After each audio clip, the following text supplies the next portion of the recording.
మీ బిడ్డలతో మనస్సు విప్పి మీరు మాట్లాడగలుగుతున్నారా? మీ బిడ్డలు మీతో మనస్సు విప్పి మాట్లాడగలుగుతున్నారా? చాలా సందర్భాల్లో తల్లిదండ్రులకు బిడ్డలకు మధ్య సరైనటువంటి బంధం లేదు. బిడ్డలు పేరెంట్స్తో మాట్లాడట్లా, మనస్సు విప్పి మాట్లాడట్లా. వాళ్ళ సమస్యలు ఏమిటో, వాళ్ళ శోధనలు ఏమిటో వాళ్ళ అమ్మతో చెప్పలేకపోతుంది. కారణం ఏమిటి? మా అమ్మ అసలు అర్థం చేసుకోదు. నాన్నతో చెప్పలేకపోతున్నాడు కొడుకు. కారణం ఏమిటంటే మా నాన్న అసలు అర్థం చేసుకోడు. నేను చెప్తే వినే టైం ఆయనకి ఎక్కడ ఉంది? చాలా బిజీ.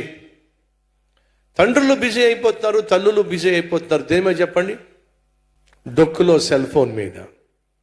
ఎప్పుడు ఇంటికి వచ్చినా తండ్రి సెల్ ఫోన్, ఎప్పుడు ఇంటికి వచ్చినా తల్లి సెల్ ఫోన్. వీళ్ళిద్దరిని చూసి పిల్లలు సెల్ ఫోన్ పాడైపోతున్నారు.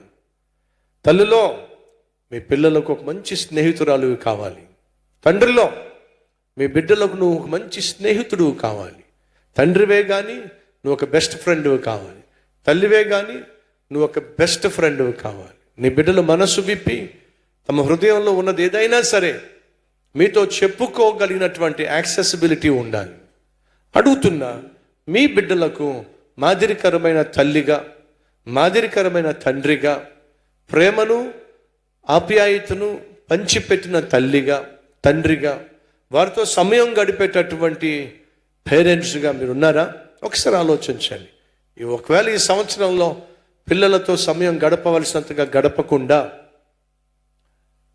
వారు ఎదుర్కొంటున్న శోధనలు ఏమిటో గుర్తించకుండా, గమనించకుండా, వారిలో శారీరకంగా కావచ్చు, మానసికంగా కావచ్చు వస్తున్నటువంటి మార్పులు ఏమిటో పట్టించుకోకుండా, నీ మానాన నువ్వే నీ ఇష్టానుసారంగా బిజీగా ఉన్నట్లయితే నీ బిడ్డలను పోగొట్టుకుంటావు, నీ బిడ్డలను దూరం చేసుకుంటావు.